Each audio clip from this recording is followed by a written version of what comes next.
ऐसा माना जाता है, समय एक ऐसी इकाई है जो निरंतर बढ़ती रहती है।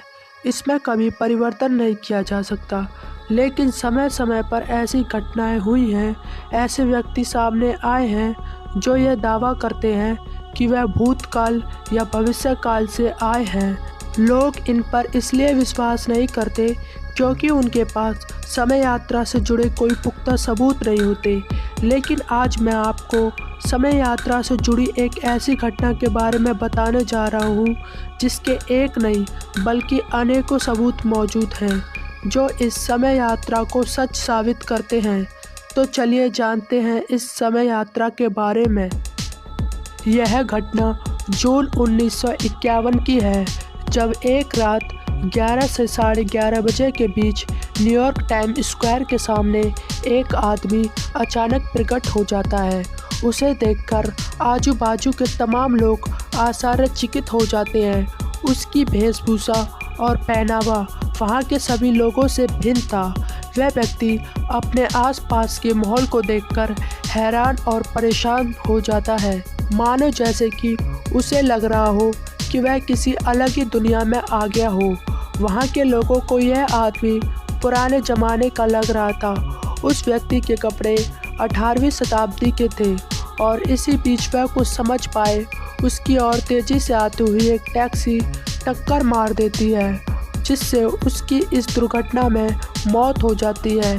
फिर उसकी लाश को पोस्टमार्टम के लिए मुर्दाघर लाया जाता है और उसकी सभी चीज़ों की तलाशी ली गई।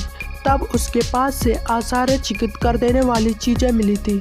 उन चीज़ों में एक तांबे का टोकन था, एक बिल जिस पर घोड़े के तबेले का नाम पता लिखा था, एक बिजनेस कार्ड जिस पर रुडोल्फ फिंच नाम लिखा था, फिफ्थ एवेन्यू इस प्रकार का पता लिखा था, और उसके पास $70 के पुराने नोट थे जो एकदम नए लग रहे थे।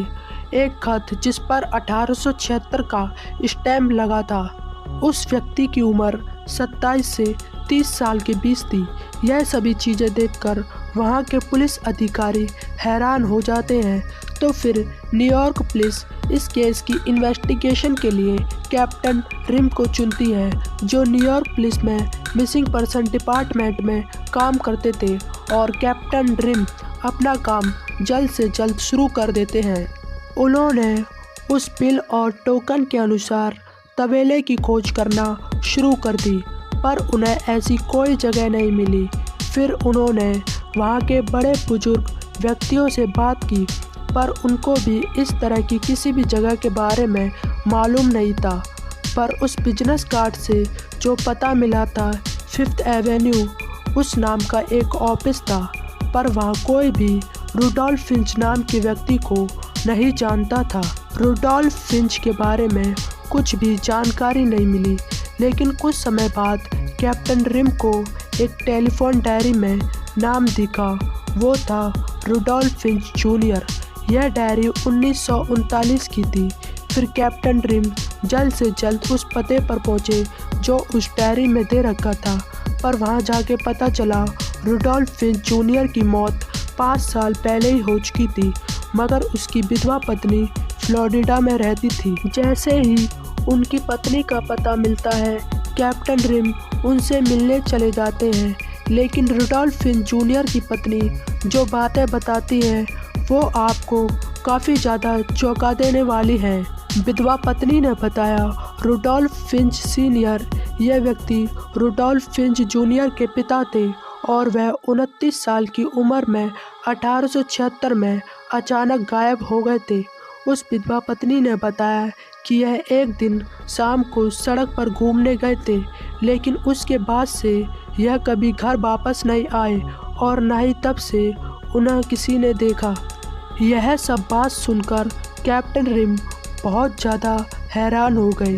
फिर उन्होंने 1876 की लापता लोगों की फाइल देखी।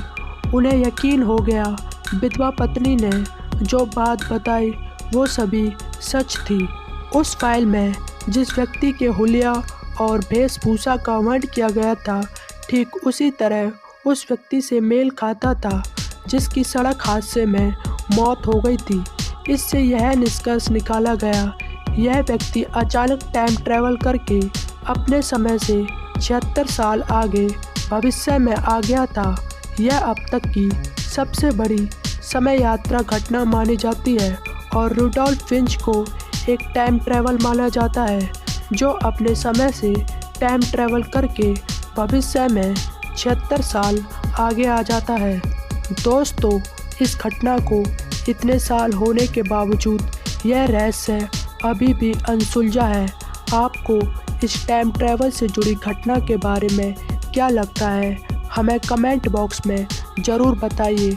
अगर वीडियो अच्छी लगे तो लाइक कर देना और चैनल को सब्सक्राइब कर देना।